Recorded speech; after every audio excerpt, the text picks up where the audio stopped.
नमस्कार दोस्तों, मैं अरुण यादव पार्थ एकेडमी के ऑनलाइन प्लेटफॉर्म पर आप सभी का एक बार फिर स्वागत करता हूं। आज मैं फिर लेकर आया हूं बायोलॉजी के 2020 सीरीज का आज पार्ट नंबर 9।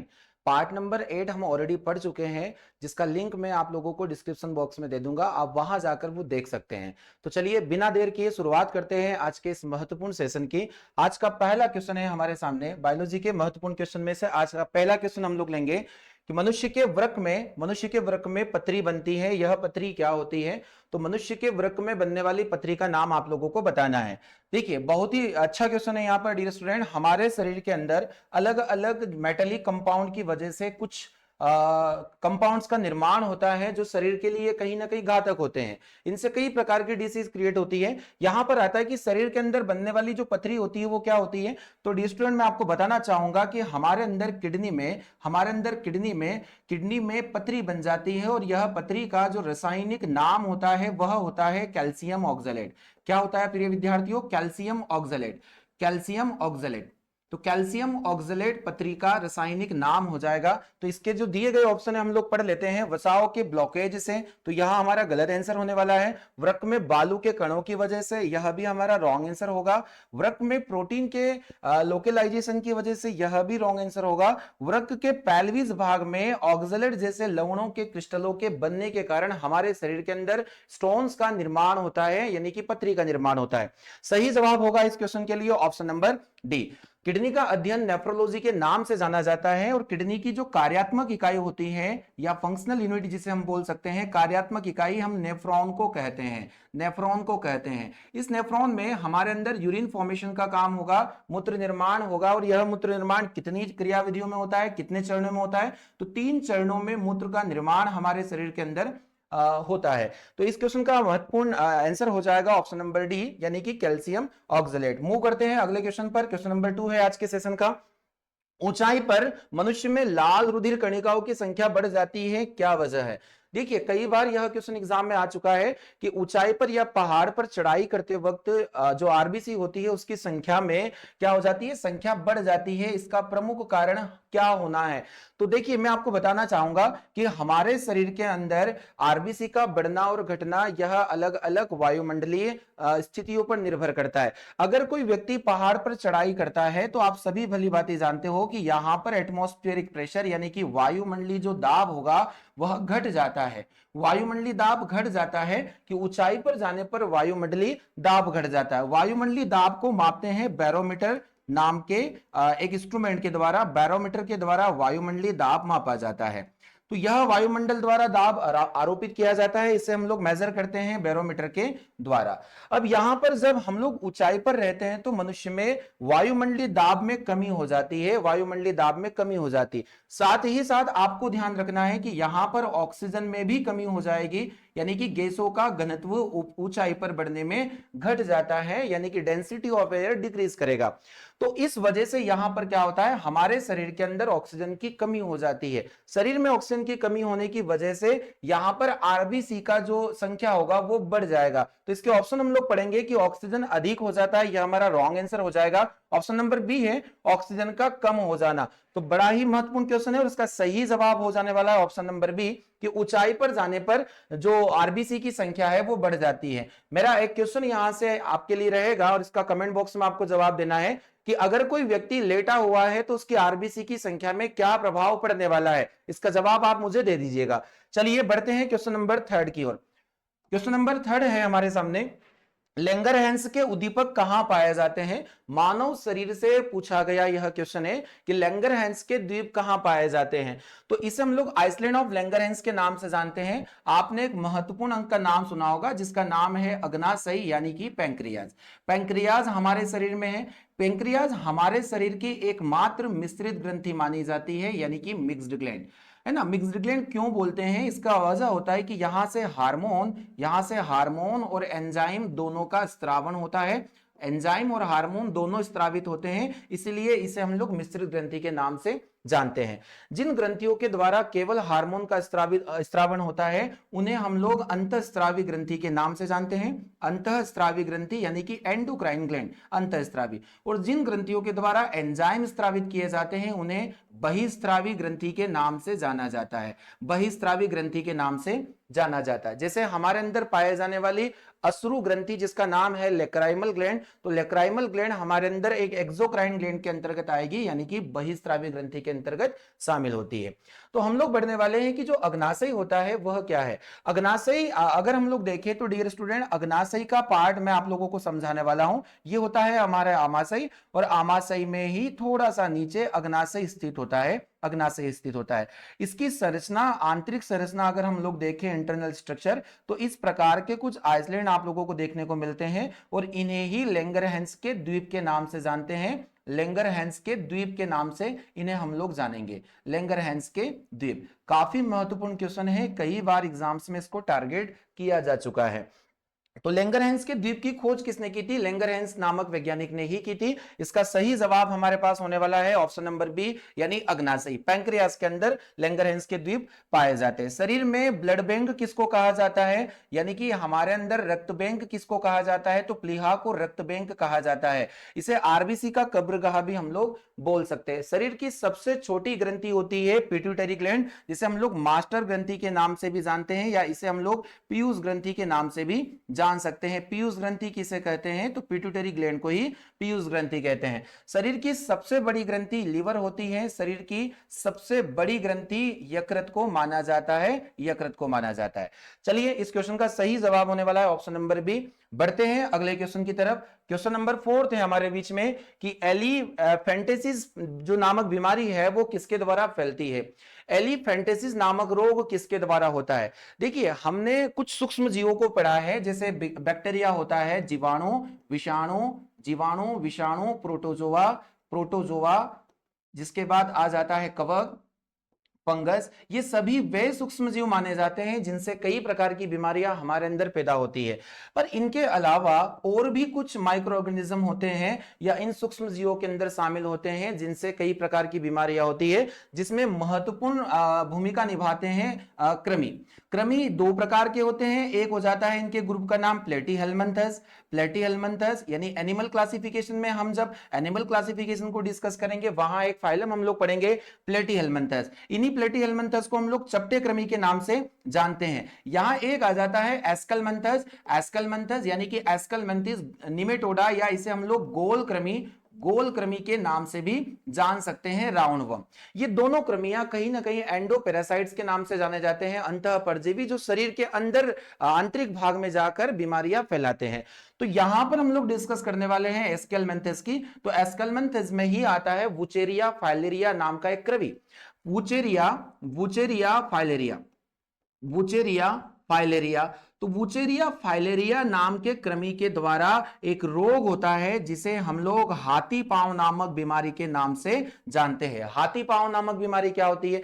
तो एलिफेंटेसिस नामक डिसीज में यहां व्यक्ति का जो पैर होता है उस पैर का आकार हाथी के पैर के आकार की तरह हो जाता है, यानी हाथी के जैसा पैर होना, इसलिए इस बीमारी को हाथी पांव नामक बीमारी भी कहा जाता है। तो यह किससे होती है? एस्केलमेंथस नामक कृमि से, और इस कृमि का नाम भी मैं आप लोगों से शेयर कर चुका हूं, वुचेरिया फाइलेरिया नाम का कृमि। तो यहां सही जवाब होने वाला है कि यह किससे फैलता है। तो डियर स्टूडेंट, मैं बताना चाहूंगा कि वुचेरिया फाइलेरिया नाम का कृमि एक मच्छर से फैलता है जिसका नाम है क्यूलेक्स मच्छर। क्यूलेक्स नामक मच्छर होता है जो इस कृमि को फैलाने का काम करता है। सही जवाब हो जाएगा ऑप्शन नंबर डी। आगे हम लोग बढ़ेंगे क्वेश्चन नंबर 5 की तरफ। क्वेश्चन नंबर 5 है हमारे सामने, खाद्य श्रृंखला किसकी बनी होती है, यानी फूड चेन से बारे में यहां पर क्वेश्चन पूछा गया है। देखिए, हमारे बायोलॉजी के अंदर एक शाखा होती है, महत्वपूर्ण शाखा, जिसे हम लोग पारिस्थितिकी के नाम से जानते हैं, पारिस्थितिकी के नाम से जानते हैं, यानी कि इकोलॉजी। इस इकोलॉजी में किसका अध्ययन किया जाता है? तो जीवों का संबंध पर्यावरण से किस प्रकार होता है उसका अध्ययन हम लोग इकोलॉजी के अंदर करते हैं। यानी इसमें हम लोग पारिस्थितिक तंत्र का अध्ययन करते हैं, यह इकोसिस्टम की खोज की गई थी किसके द्वारा? तो डियर स्टूडेंट मैं आपको बताने चाहूंगा, एजी टेंसले नामक वैज्ञानिक थे, एजी टेंसले नामक वैज्ञानिक, जिनके द्वारा इकोसिस्टम को खोजा गया था। यहां होता क्या है कि परस्पर निर्भरता होती है एक जीव की दूसरे जीव के ऊपर, यानी कोई जीव अपने भोजन के लिए, अपने जीवन यापन के लिए किसी अन्य जीवों पर निर्भर करता है, और उस परस्पर संबंधता को ही हम लोग इकोसिस्टम के अंदर स्टडी करते हैं। जैसे हम लोग सबसे पहले बात करेंगे उत्पादक पौधों की, कि सबसे पहले एनर्जी बनाते हैं हरे पौधे। हरे पौधों को हम लोग प्रोड्यूसर के नाम से जानते हैं, यानी कि हरे पौधे। इन्हें कौन खाएगा? तो इन्हें खाएगा प्राथमिक उपभोक्ता, प्राइमरी कंज्यूमर्स। प्राइमरी कंज्यूमर्स जैसे हम लोग इसको खिला देते हैं किसी खरगोश को, इस खरगोश को कोई अन्य जीव खाएगा, इस खरगोश को कोई अन्य जीव खाएगा, और यहां पर सबसे लास्ट में आ जाता है टॉप कंज्यूमर्स, यानी कि सर्वोच्च उपभोक्ता, जिसे कोई नहीं खा सकता, पर जिसका मृत्यु के पश्चात इसको अपघटित किया जाता है। और यह अपघटन होगा किसके द्वारा? कुछ अपघटन करने वाले छोटे छोटे जीवों के द्वारा। इसके अंदर शामिल है बैक्टीरिया, कवक और आदि जीव। बैक्टीरिया और कवक जो होते हैं वो डीकंपोजर माने जाते हैं, अपघटित करने वाले जीवों की श्रेणी के अंतर्गत आते हैं, क्योंकि जब टॉप कंज्यूमर्स मरता है तो इनके द्वारा ही इसको अपघटित किया जाता है। तो यहां पर एक क्वेश्चन पूछा जाएगा कि खाद्य श्रृंखला किसकी बनी होती है? तो केवल उत्पादकों की। तो यह क्वेश्चन हमारा रॉन्ग होने वाला है, केवल उत्पादक यहां पर शामिल नहीं होते। केवल उपभोक्ता भी रॉन्ग हो जाएगा, केवल अपघटक भी रॉन्ग हो जाएगा। उत्पादक और उपभोक्ता बिल्कुल सही जवाब होगा हमारे लिए ऑप्शन नंबर डी, यानी कि प्रोड्यूसर एंड कंज्यूमर। एग्जाम में यहां से क्वेश्चन आ सकता है कि हरे पौधों को क्या कहा जाता है? हरे पौधों को हम लोग उत्पादक के नाम से जानते हैं। मूव करते हैं क्वेश्चन नंबर 6 की ओर। क्वेश्चन नंबर 6 है हमारे बीच में, बायोम क्या है? देखिए यूनिक क्वेश्चन है आपके लिए, यूनिक क्वेश्चन हम लोग लेके आ रहे हैं सीरीज में, जो एग्जाम्स में कहीं ना कहीं पूछे जा चुके हैं। बायोम वर्ड से आप क्या समझते हैं? बायोम क्या है? तो डियर स्टूडेंट इसके ऑप्शन है हमारे पास, पृथ्वी का स्थान और उसका वायुमंडल जिसमें जीव रहते हैं। दूसरा ऑप्शन, जीवन का समुदाय और परस्पर प्रतिक्रिया करते हैं। देखिए बायोम में आपको जानकारी देना चाहूंगा कि पृथ्वी का स्थान और उसका वायुमंडल जिसमें जीव रहते हैं, और उस वाले प्लेस को या उस वाली प्लेस को हम लोग बायोम के नाम से जान सकते हैं। तो सही जवाब इसका हो जाएगा पृथ्वी का वह स्थान और उसका वायुमंडल जिसमें जीव रहते हैं, तो उन्हें हम लोग बायोम के नाम से जानेंगे। क्वेश्चन नंबर 7 की तरफ हम लोग मूव करेंगे। क्वेश्चन नंबर 7 है, एक जीव दूसरे जीव पर जब वृद्धि करता है परंतु उससे भोजन नहीं लेता, वह क्या कहलाता है? देखिए परस्पर निर्भरता मैंने आप लोगों को अभी बताया है, इकोसिस्टम के अंदर हम इन्हीं चीजों को पढ़ते हैं। पर यहां बोला जा रहा है कि एक जीव दूसरे जीवों पर वृद्धि तो जरूर करता है, पर उससे किसी प्रकार का कोई भोजन ग्रहण नहीं करता। तो इस प्रकार की संबंध को हम क्या कहेंगे? आपने एक संबंध पढ़ा होगा, सहजीवी संबंध, यानी कि सिम्बायोटिज्म। और इस सहजीवी संबंध में दो या दो से अधिक जीव एक साथ रहकर अपना जीवन यापन करते हैं और वह एक दूसरे को लाभ पहुंचाते हैं। पर यहां पूछा गया है कि भोजन प्राप्त नहीं करता। तो डियर स्टूडेंट ऐसे पौधे हैं एपीफाइट्स के नाम से जाने जाते हैं, यानी कि अधिपादप पौधे। अधिपादप, अधिपादप उन्हें कहते हैं कि अगर किसी पौधे के ऊपर कोई अन्य पौधा उग जाता है, वह पौधा अपना भोजन स्वयं फोटोसिंथेसिस की हेल्प से बनाएगा, पर वो उससे भोजन, यानी कि जिस पौधे पर है उसका नाम होता है होस्ट प्लांट, और इस होस्ट प्लांट से ये भोजन प्राप्त नहीं करता। तो ऐसे संबंध को हम लोग अधिपादप यानी कि एपिफिटिक प्लांट के नाम से भी जानते हैं। परजीवी जो दूसरों के ऊपर आश्रित रहते हैं, मृतोपजीवी जैसे कवक जो सड़े गले मृत कार्बनिक पदार्थों पर जीवन यापन करते हैं, और सहजीवी, सहजीवी का एक बहुत ही अच्छा एग्जाम्पल है राइजोबियम नामक जीवाणु, राइजोबियम नामक जीवाणु। चलिए बढ़ते हैं अगले क्वेश्चन की तरफ। इसका सही जवाब हो जाएगा ए। आगे है क्वेश्चन नंबर 8 हमारे सामने।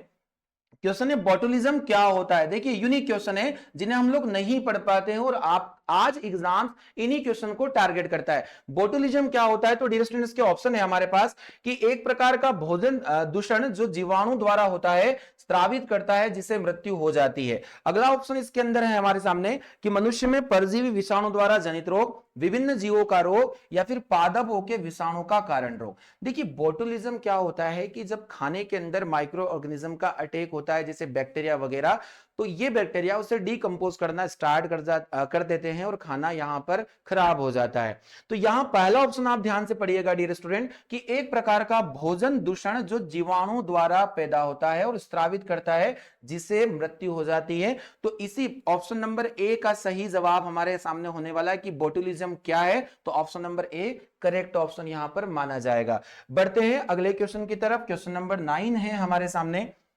वायरस जो नीलहरित शैवालों पर संक्रमण करते हैं क्या कहलाते हैं? यानी blue green algae BGA, BGA पर जो अटैक वायरस करेंगे उन वायरस का नाम क्या है? देखिए अलग अलग वायरसों की प्रकृति होती है, जो विषाणु होते हैं। जैसे अगर एग्जाम्स में पूछा जाता है कि गंगा नदी में पाए जाने वाले वायरस का नाम क्या होने वाला है, तो डियर स्टूडेंट इसे हम लोग बैक्टीरियोफेज के नाम से जानते हैं, बैक्टीरियोफेज के नाम से जानते हैं, यानी कि जीवाणु भोजी, जीवाणु भोजी। और यह जीवाणु भोजी गंगा नदी के जल में पाए जाने वाले सभी बैक्टीरिया को डेस्ट्रॉयड कर देता है, जिससे गंगा नदी का जल कभी नहीं सड़ता। तो हमने यह तथ्य अच्छे से पढ़ा है। यहां पर आगे हम लोग बढ़ेंगे कि अगर कोई वायरस है जो साइनोबैक्टीरिया यानी कि नील हरित शैवाल, साइनोबैक्टीरिया, कोई वायरस जिसके द्वारा साइनो बैक्टीरिया के ऊपर अटैक किया जाता है, साइनो बैक्टीरिया के ऊपर अटैक किया जाता है, तो उसका नाम क्या होने वाला है?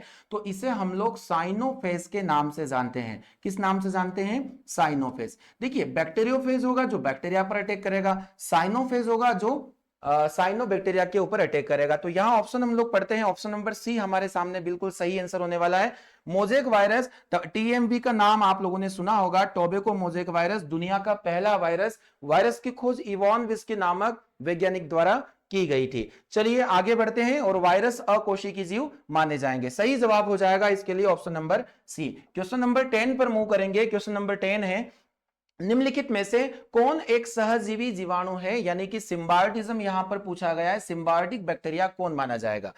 अभी प्रीवियस क्वेश्चन में मैंने आपको समझाया है कि सहजीविता एक ऐसा संबंध माना जाता है दो जीवों के बीच में, कि जिसमें दो जीव परस्पर जीते हैं, जिनकी आजीविका एक दूसरे के ऊपर डिपेंड रहती है। यानी दो जीव एक साथ रहकर जीवन यापन करें और एक दूसरे के लिए लाभ पहुंचाए, एक साथ रहकर जीवन यापन करना, एक साथ रहकर जीवन यापन करना। और इस वाले फैक्ट को हम लोग सहजीवी संबंध के नाम से जानते हैं, सिम्बायोटिज्म।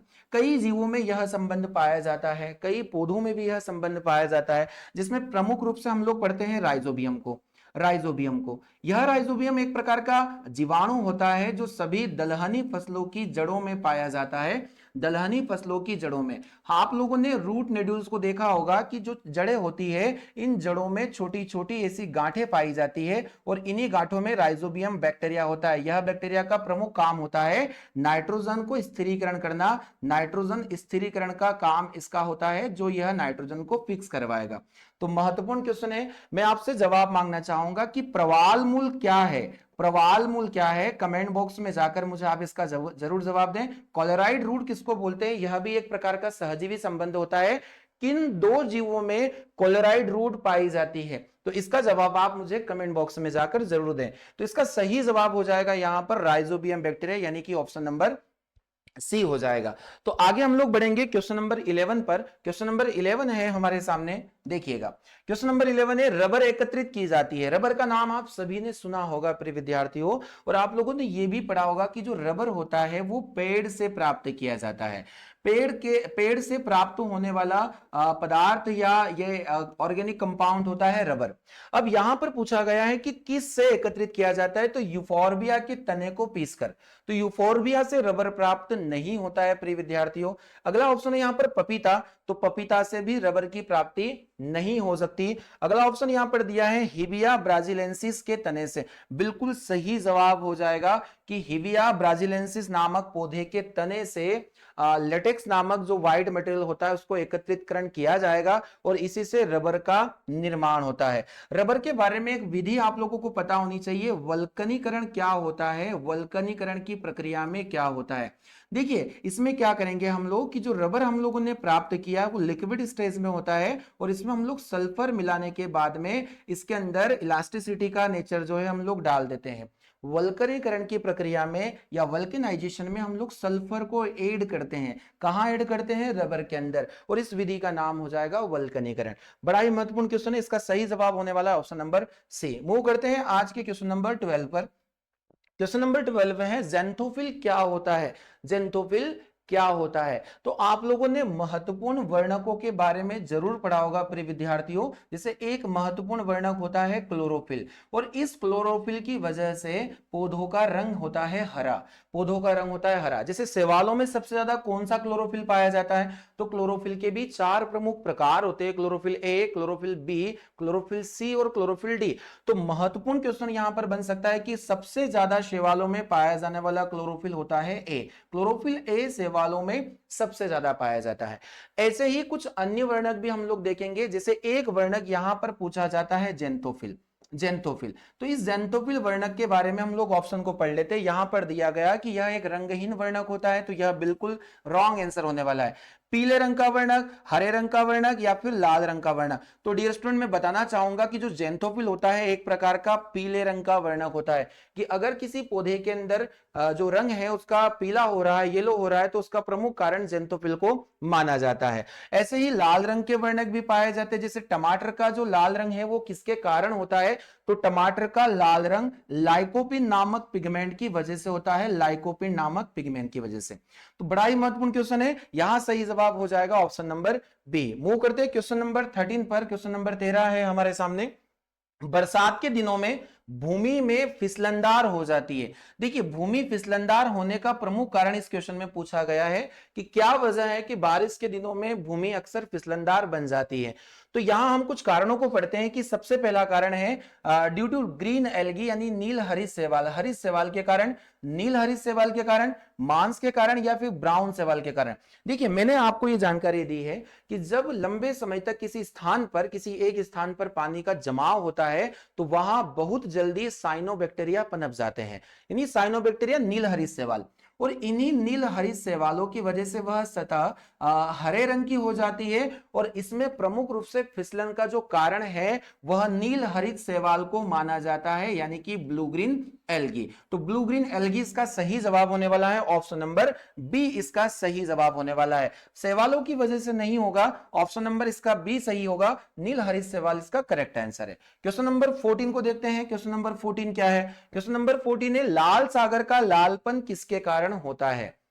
हम लोगों ने देखा है कि अगर पानी के अंदर कलराइजेशन की कंडीशंस है, यानी कि अलग अलग स्थितियों में कलर चेंज होता है, तो उसका प्रमुख कारण शैवाल कवक ही माने जाते हैं। प्रमुख वजह से शैवाल ही माने जाते हैं। जैसे हम लोगों ने शैवालों के अलग अलग रंगों को भी देखा है। एक होता है क्लोरोफाइसी नाम की शैवाल। तो क्लोरोफाइसी के कारण जो पौधे होते हैं या फिर जहां पौधों की छालों पर यह पाई जाती है क्लोरोफाइसी, और इसके कारण हो जाता है हरा रंग। वैसे ही एक सवाल होती है रोडोफाइसी। तो प्रिय विद्यार्थियों, रोडोफाइसी की वजह से किसी पानी का रंग लाल हो सकता है। ऐसे ही होती है फायोफाइसी। फायोफाइसी और फायोफाइसी के कारण किसी का कलर भूरा हो सकता है, यानी कि ब्राउन कलर। तो मैं आपको बताना चाहूंगा रोडोफाइसी नामक सवाल के कारण लाल पानी का रंग, अगर लाल सागर का लाल रंग है तो उसका प्रमुख कारण रोडोफाइसी नामक शैवाल मानी जाती है। तो इसके ऑप्शन हम लोग देख लेंगे कि सागर में उपस्थित लाल रंग बिल्कुल गलत आंसर होगा हमारे लिए। सागर के जल में जल की उपस्थिति के कारण, तो यहां भी इसके अंदर एक शैवाल का नाम लिखा है ट्राइकोडेस्मियम इरिथ्रियम। ट्राइकोडेस्मियम इरिथ्रियम नाम का एक शैवाल है, रेड एल्गी है, और इसी शैवाल के कारण लाल समुद्र का पानी या लाल सागर का पानी लाल होता है। ऑप्शन नंबर बी बिल्कुल करेक्ट होगा इस क्वेश्चन के लिए। यहां सी और डी दोनों रॉन्ग होने वाला। आप इसे अपने नोट्स में नोट करें। ट्राइकोडेस्मियम इरिथ्रियम नाम का सवाल है जिसके कारण लाल सागर का पानी लाल होता है। बढ़ते हैं अगले क्वेश्चन की तरफ। क्वेश्चन नंबर 15 है मनुष्य का एक कवक जनित रोग है। कवक से होने वाली बीमारी यहां पर पूछी गई है हमसे कि मनुष्य में कवक से कौन सा रोग होता है। पहला यहां पर देख रखा है हम लोगों को कॉलेरा।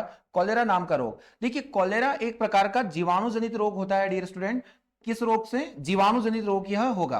अब जीवाणु से होने वाले इस रोग को हम लोग कॉलेरा के नाम से जानते हैं। विब्रियो कॉलेरी, विब्रियो कॉलेरी नाम के बैक्टीरिया, विब्रियो कॉलेरी नाम के बैक्टीरिया के द्वारा यह रोग होता है। इसे हम लोग हैजा के नाम से भी जानते हैं, और यह हैजा दूषित जल और दूषित गंदे खाने की वजह से हो सकता है। यहां हम लोग सेकंड नंबर पर ऑप्शन पर बढ़ेंगे कि तपेदिक क्या होता है, जिसे हम लोग टीबी के नाम से भी जानते हैं। यह माइक्रोबैक्टीरियम ट्यूबरकुलोसिस नाम के बैक्टीरिया द्वारा होता है। माइक्रोबैक्टीरियम ट्यूबरकुलोसिस नाम के बैक्टीरिया के द्वारा यह रोग होता है। ट्यूबरकुलोसिस के नाम से होता है। देखिए ये हो जाएगा टीबी, यह भी एक जीवाणु जनित रोग होगा। ऑप्शन नंबर सी हमारे सामने है प्लेग। देखिए डियर स्टूडेंट, प्लेग जो होता है जिसे हम लोग काली मौत के नाम से भी जानते हैं, और यह भी जीवाणु जनित रोग होता है, और यह बॉडीटेला पेस्टिस नाम के बैक्टीरिया की वजह से होता है। बॉडीटेला पेस्टिस, यह भी जीवाणु जनित रोग है।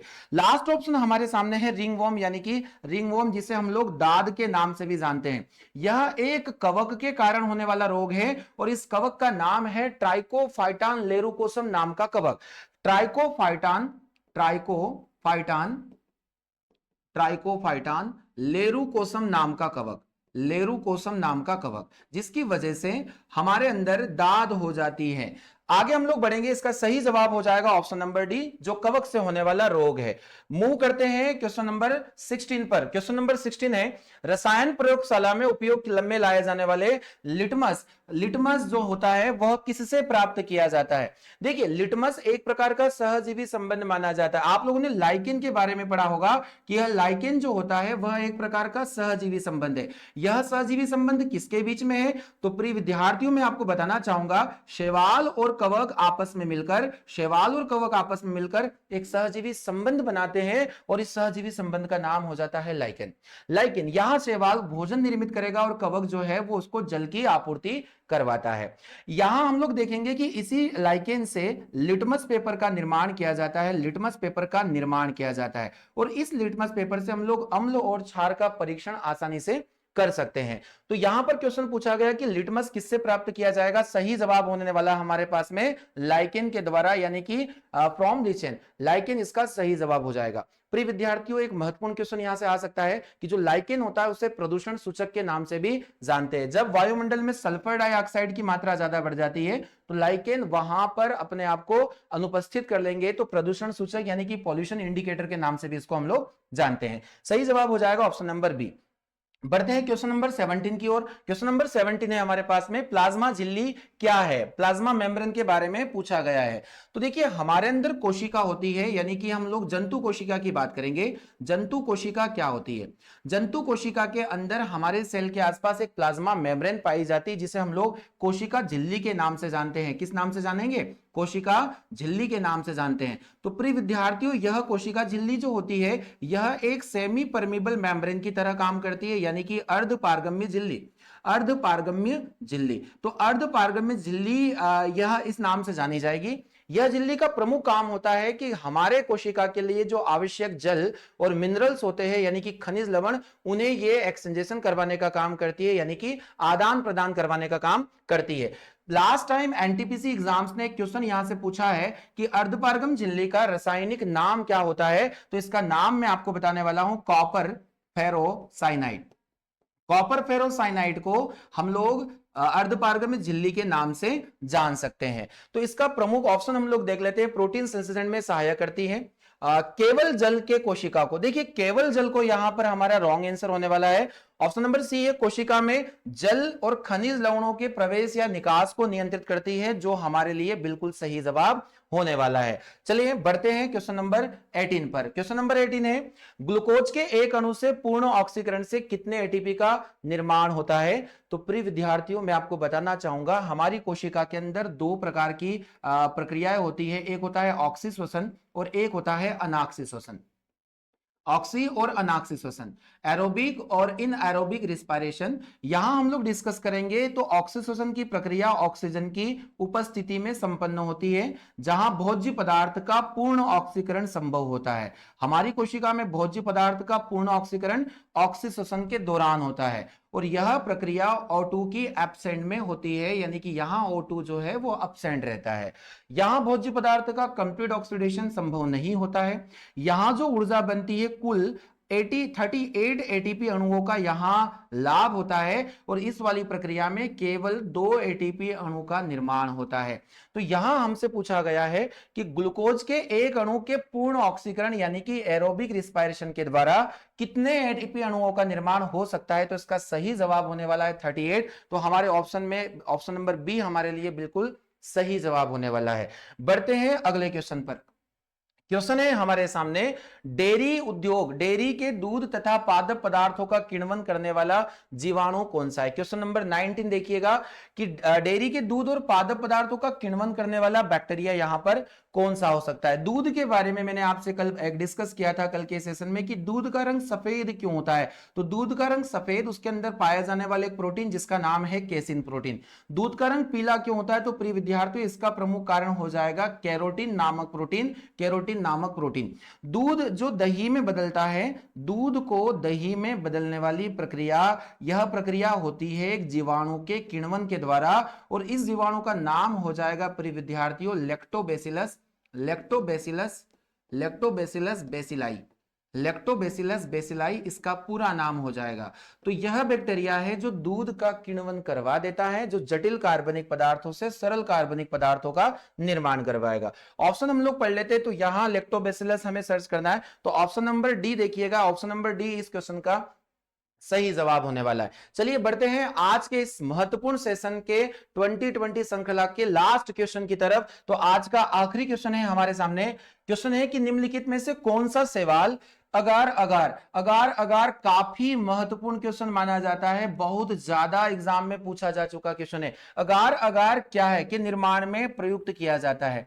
देखिए अगार अगार अगर मैं हम बात करें तो लाल शैवालों से प्राप्त होने वाला एक पदार्थ होता है, लाल शैवालों से इसे प्राप्त किया जाता है। अगार अगार लाल शैवालों से प्राप्त होता है। प्रिय विद्यार्थियों अगर मैं इसका वर्क आप लोगों को बताना चाहूं तो इसका प्रमुख कार्य होता है ऊतक संवर्धन में, ऊतक संवर्धन यानी कि टिश्यू कल्चर करवाना, टिश्यू कल्चर में इसका बहुत बड़ा रोल माना जाता है। अगर क्वेश्चन एग्जाम में आता है कि अगार अगार किससे प्राप्त हुआ, तो यह लाल शैवालों से प्राप्त होता है। यहां पूछा गया कि इस लाल शैवाल का नाम क्या है, तो यहां ऑप्शन है नॉस्टॉक, नॉस्टॉक हमारा सही आंसर नहीं होने वाला है, फ्यूकस, ग्रेसिलेरिया। देखिए महत्वपूर्ण क्वेश्चन है, ग्लेसिलेरिया नाम की लाल शैवाल के द्वारा ही अगार अगार की प्राप्ति होती है, जिसका प्रमुख कार्य होता है ऊतक संवर्धन में महत्वपूर्ण भूमिका निभाना।